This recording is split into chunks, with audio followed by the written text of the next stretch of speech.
कि हमारे बीच हमारे आज के जो मुख्य अतिथि जी हैं वो पधार चुके हैं, तो मैं पूरे सदन से चाहूँगा कि उनका जोरदार तालियों के बीच में स्वागत करें।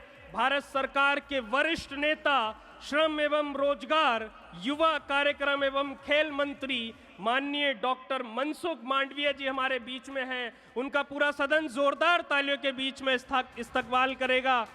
मैं चाहूंगा सारे लोग खड़े होकर हमारे मुख्य अतिथि जी के सम्मान में तालियां बजाएं। पूरा सदन जो अभी तक सारे लोग बैठे हुए हैं खड़े हो और मेरे साथ हरे कृष्णा के जाप के साथ में जोरदार तालियां बजाएं। हरे कृष्णा।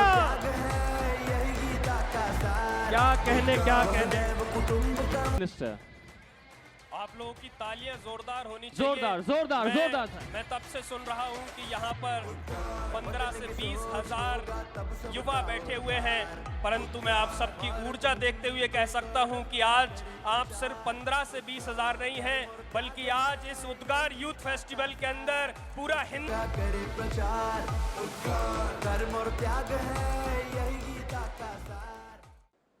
हरे Krishna,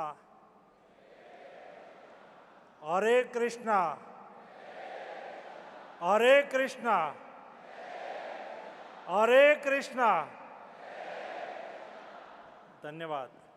ISKCON India youth council द्वारा आयोजित उद्गार 2025 the festival of culture and wellness, आज के इस कार्यक्रम में हमारे बीच में उपस्थित पूज्य सुंदर गोपाल प्रभु जी, पूज्य गुरु प्रसाद स्वामी महाराज जी, पूज्य वीरेंद्र नंदन प्रभु जी, पूज्य भक्ति आचार्य वैष्णव महाराज जी, समग्र देश के कोने कोने से उपस्थित सभी देश के युवा बंधु भाइयों एवं बहनों, दोस्तों, आज मुझे खुशी है मैं मंच पर उपस्थित हूँ, जिस मंच के सामने देश की युवा शक्ति विद्यमान है, और ये ऐसी युवा शक्ति जो भक्ति और ज्ञान से संस्कारित है। मैं ऐसे मंच पर उपस्थित हूँ जिस मंच पर और मंच के सामने देश की युवा शक्ति को आध्यात्मिक शिक्षा और दीक्षा देने वाले समर्पित गुरुजन उपस्थित है। दोस्तों, मुझे आज इस बात की खुशी है, हम भाग्यशाली है, भारत माता भाग्यशाली है, भारतवर्ष भाग्यशाली है, क्योंकि यहाँ दिशा और दर्शन देने के लिए देश की आध्यात्मिक शक्ति, देश की शास्त्र शक्ति, देश की सांस्कृतिक शक्ति हमेशा भविष्य को संवारते हैं, भविष्य को गढ़ते हैं। जब मैं इस कार्यक्रम में पहुंचा और सबसे पहले गुरुजनों ने मुझे एक एग्जीबिशन दिखाया, मेरे देश के युवा इस्कॉन डिवोटीज ने ये एग्जीबिशन में कई चीजें मुझे बहुत रसपूर्वक और भावपूर्वक दिखाई। पहले ही जब मैं पहुंचा तो पहले ही फ्लोट में एक एग्जीबिशन में बालक के जन्म से उसकी तृष्णा, उसकी बाल्यावस्था, उसकी माता पिता की अपेक्षा, और ये अपेक्षा पूरी करने के लिए देश के युवा कैसे कैसे प्रयास करते हैं, नागरिक के रूप में कैसे भटक जाते हैं, और भटकने के बाद उसको रास्ते पे ऐसे हमारे गुरुजनों, हमारे शास्त्र और आध्यात्मिक शक्ति फिर उसको दिशा देती है, दर्शन देती है, फिर वो आध्यात्म के मार्ग पर चल जाते हैं। दोस्तों, जिस देश के पास इस ज्ञान होता है ना, ये देश महान देश बन सकता है, और भारत महान था और महान बन के रहेगा। दोस्तों, ये सब कुछ सबके पास नहीं होता है जो हमारे देश के पास है। आध्यात्मिक शक्ति हमारी विरासत है। दूसरे एग्जीबिशन में हमें दिखाया गया एक चक्र, और चक्र घुमा के हमें युवा दिखा रहे थे कि संसार का क्रम चक्रकार होता है, जो ऊपर जाते हो नीचे आते हैं, जो सत्कर्म करते हैं ऊपर जाते हैं, दुराचार करते हो नीचे जाते हैं, और वैसे ही जीवन ऊपर और नीचे का खेल होता है। हमें हमारे जीवन को ऊपर ले जाना है तो हमें आध्यात्मिकता के साथ जुड़ना होगा, हमें कमिटमेंट के साथ जुड़ना होगा। और उसके बीच में एक गीता दिखाई थी। दोस्तों, ये देश भाग्यशाली देश है जिसके पास गीता जैसे शास्त्र है जो वे ऑफ लाइफ, जीवन जीने का केवल संदेश नहीं, जीवन जीने का सारा शास्त्र दिखाता है। दोस्तों, एक गीता का एक श्लोक व्यक्ति का जीवन बना सकता है। यहाँ कोई उच्च नहीं है, देश में कोई नीच नहीं है, सभी के पास अपार शक्ति है, लेकिन ये शक्ति इनर है। इस शक्ति को दिखाने वाले शास्त्र हमारे पास उपलब्ध है, इस शक्ति को दिखाने वाले गुरुजन हमारे बीच में उपलब्ध है। शास्त्र और शक्ति के आधार पर, शास्त्र और गुरुजनों के आधार पर हमें जागना है हमारे इनर। देश के युवा जब अपनी शक्ति को पहचान लेगा तो उठ खड़ा हो जाएगा, कोई दुर्योधन बनेगा, दोस्तों कोई अर्जुन बनेगा। जो आपकी शक्ति दुराचार की ओर जाती है तो आप दुर्योधन बनते हैं, लेकिन आपकी शक्ति सदाचार की ओर बढ़ जाती है तो आप अर्जुन बन जाते हैं। आप में से कोई अर्जुन बनेगा, आप में से कोई अभिमन्यु बनेगा। आपकी शक्ति को पहचान जाएंगे, इस शास्त्र हमें शक्ति दिखाएगा, हमें दुर्योधन के राह से हमें वापस लाएगा, अर्जुन के रास्ते पे हमारी आध्यात्मिक शक्ति हमें ले जाएगी। और इसलिए दोस्तों, मुझे याद है मैं 5वीं कक्षा में पढ़ता था और गांव में सरकारी स्कूल में पढ़ता था। 8 से 12 बजे की स्कूल होती थी और समर में गांव में महाभारत कथा, राम कथा होती है। ऐसी एक मेरे गांव में महाभारत कथा हुई। ये महाभारत कथा में 12 बजे के बाद सभी बच्चों को प्रसाद के लिए आमंत्रित होते थे।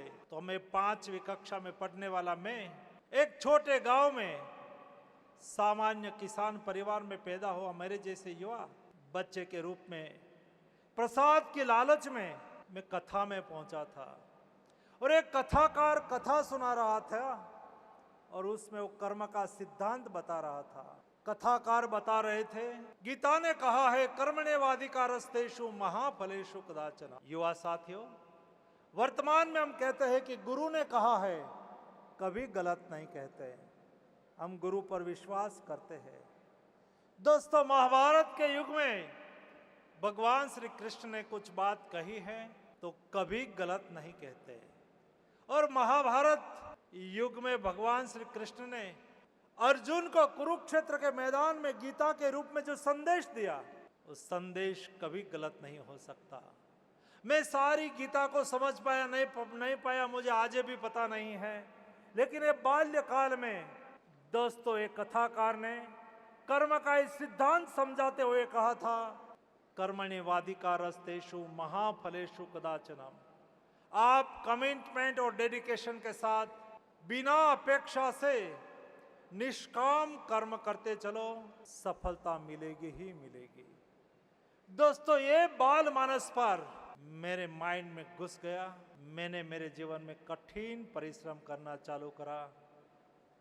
दोस्तों, यही कठिन परिश्रम गीता का एक छोटा सा संदेश, एक श्लोक का एक सेंटेंस जो मेरे जैसे एक बालक को यहाँ पहुँचा देता है, तो ये देश को गौरवमय भविष्य दे सकता है।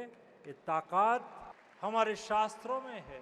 और इसलिए ही मैं एग्जीबिशन देखते देखते तीसरा एग्जीबिशन पर आया, तो उसमें हमको एक युवा भगिनी समझा रही थी कि हम ईश्वर का अंश है। गुरुजी सत्य है, हम ईश्वर का अंश है। सृष्टि में हम सब लोग ईश्वर के अंश है। सारी सृष्टि एकाकार है, लेकिन जो आध्यात्मिकता को समझते हैं, उसका फॉर्मेशन को समझ पा सकते हैं। जब अर्ली मॉर्निंग सुबह में हवा में ऑक्सीजन होता है, हवा में हाइड्रोजन होता है, हाइड्रोजन का 2 पार्टिकल और ऑक्सीजन का 1 पार्टिकल मिल जाता है और उसको एटमॉस्फेयर मिल जाता है। सुबह की विंटर की हवा, विंटर की मॉर्निंग जो फोग वाली हवा में H2O मिल जाता है तो पानी का बिंदु बन जाता है, फिर हवा में बह जाता है और आगे चल पड़ता है तो कभी स्नो बन जाता है और फिर गर्मी हो जाती है,